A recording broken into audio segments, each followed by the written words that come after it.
info. Charles est directeur général de Century 21. C'est un partenaire du Leaders Club de très longue date. Et on l'écoute. Je te laisse. Laetitia, tu t'envoies la vidéo? Merci beaucoup d'être parmi nous, Charles. Vous êtes directeur Century 21 France, partenaire historique du Leaders Club France. Vous avez longtemps accompagné les professionnels du secteur HoReCa et vous continuez de le faire sur la question du commerce, la valorisation des fonds de commerce et en particulier du CHR. Le marché, comme vous me l'avez expliqué, est ralenti depuis un an. Les restaurateurs se posent beaucoup de questions sur la valeur de leurs fonds de commerce suite à cette crise.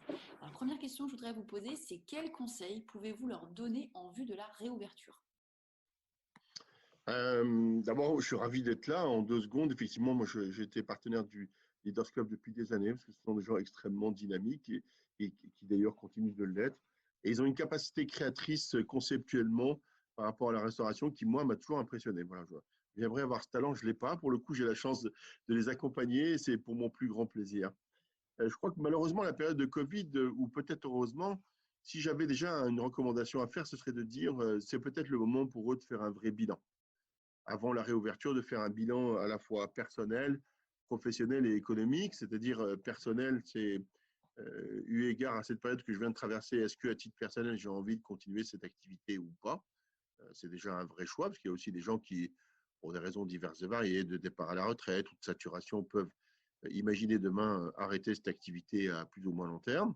La deuxième question, c'est est-ce que professionnellement j'ai envie ou est-ce que j'ai les moyens structurels de continuer à le faire? Enfin, la dernière chose, c'est est-ce que j'ai économiquement les moyens de le faire? Malheureusement, c'est aussi une vraie question. Les périodes vont arriver, des périodes de remboursement de PGE pour ceux qui en ont bénéficié, aussi même si on a eu un accompagnement significatif économiquement, les périodes de réouverture vont aussi probablement s'accompagner de la limitation de cet accompagnement financier.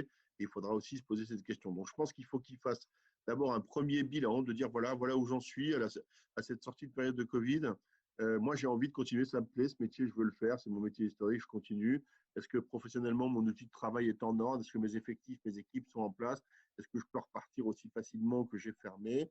Alors, je caricature un peu en disant ça, mais si je suis dans ce contexte-là, parfait. Puis, est-ce qu'économiquement, j'ai la possibilité de redémarrer et en tout cas de relancer mon activité pour quelques mois maintenant. Voilà, je crois il faut commencer par ce bilan-là. Il ne faut pas se tromper dans le choix du bilan parce qu'en fait, il ne faudrait pas se retrouver au milieu du gué en difficulté. C'est uniquement pour cette question-là, si vous voulez, que je leur suggère de faire ce bilan en toute connaissance des causes et en toute objectivité pour repartir de manière extrêmement saine et sereine. Voilà.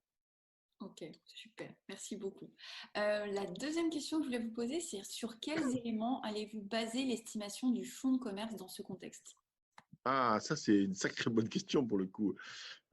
C'est très difficile, c'est inédit pour nous cette situation, parce qu'on a l'habitude évidemment d'estimer la valeur des fonds de commerce sur les bilans, c'est-à-dire sur l'indice d'activité, sur leur volume d'activité, bien sûr aussi sur leur qualité intrinsèque, c'est-à-dire la taille des établissements, le loyer, la situation locative, le nombre de places assises, terrasse ou pas de terrasse, licence 4, pas licence 4, etc. Donc, il y a plein de critères d'évaluation, mais malgré tout, l'épine dorsale, c'est quand même le bilan et le volume d'activité. Et là, on est privé de cet indicateur de valorisation qui nous fait défaut pour l'année 2020.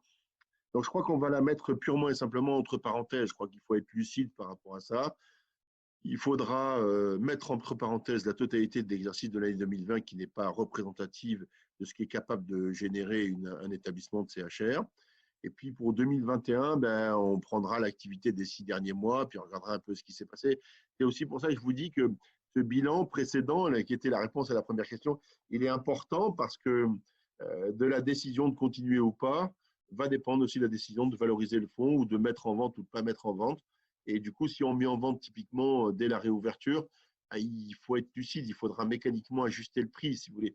Celui qui veut tirer la quintessence de son établissement aujourd'hui, nécessairement, il faut qu'il patiente au minimum 6 à 18 mois, si vous voulez, pour se reconstruire un bilan exploitable pour une session. Parce que bien sûr, on va partir d'un indice qui sera celui de 2019, où on va avoir malgré tout une photographie de ce qui s'est passé en 2019. Et 2019, ça commence à faire long maintenant, ça fait longtemps, 2019, on est quasiment 18 mois se sont écoulés. Autant si on avait pu encore continuer à exploiter dans le premier semestre 2020, on aurait pu faire abstraction des premiers mois de fermeture et dire, eh bien, on va faire une évaluation sur le bilan 2019. Eh bien, ça peut servir de base, mais ça ne peut plus servir que de base à l'évaluation du fonds aujourd'hui. Donc, il y a évidemment un établissement qui faisait 2 millions d'euros de chiffre d'affaires en 2019 ne peut plus rien valoir aujourd'hui sous prétexte qu'il a été fermé. C'est évidemment pas ça le sujet. Mais il faudra que celles et ceux qui veulent tirer la quintessence du prix de leur établissement, eh bien, ils continuent à l'exploiter au minimum 18 mois. Ça veut dire en fait refaire un bilan complet post-Covid pour avoir une analyse financière sur 12 mois glissants. Allez, on va dire 12 mois sur 12 mois glissants. Voilà. Sinon, il faudra corriger le prix. Moi, je ne dis pas baisser le prix parce qu'encore une fois, les choses ont gardé leur valeur intrinsèquement.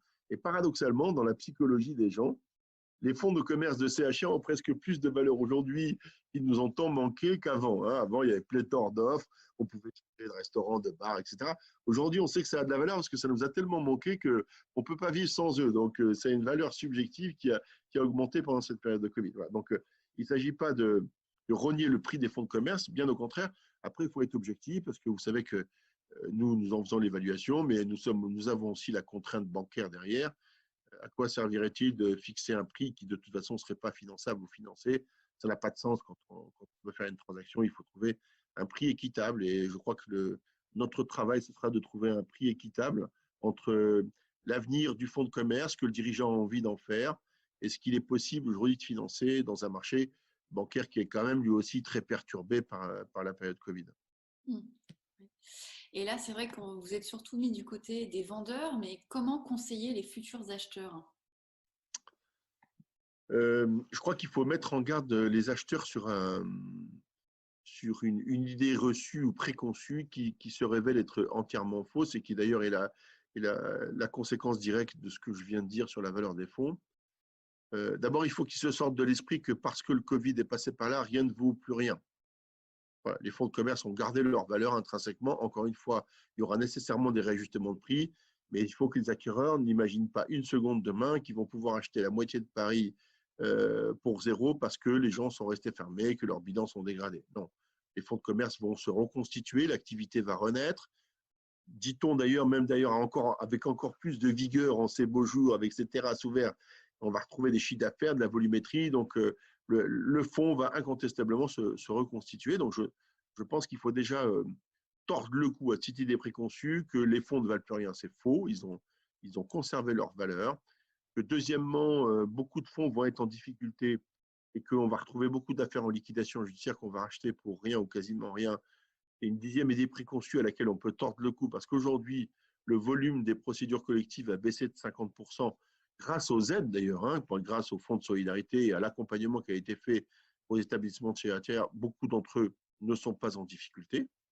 Voilà, donc il faut corriger le tir d'un point de vue des acquéreurs. Après, il y aura forcément des opportunités parce que, encore une fois, saturation, décision de quitter l'activité, décision de quitter les grandes villes aussi, choix de vie personnel. On en revient, Léa, à ce premier bilan qu'il faut faire. Voilà, c'est lui qui veut vendre demain, mais il devra faire une concession sur le prix, incontestablement. Voilà, donc les acquéreurs auront des opportunités, mais c'est des opportunités relatives. Je crois qu'il faut qu'ils gardent bien présent à l'esprit que les fonds de commerce garderont leur valorisation. Voilà. Après, c'est aussi peut-être le moyen pour celles et ceux qui ont des velléités de croissance de saisir les opportunités que le marché générera naturellement, si vous voulez. Mais c'est les vendeurs qui décideront de ce que devient une opportunité ou de ce qui ne l'est pas, et pas forcément la mécanique de marché. D'accord. Et l'autre question que je voulais vous poser, c'est bien sûr, au-delà de l'Île-de-France, quelles autres régions peuvent offrir selon vous un dynamisme de reprise? Toutes les autres, en fait.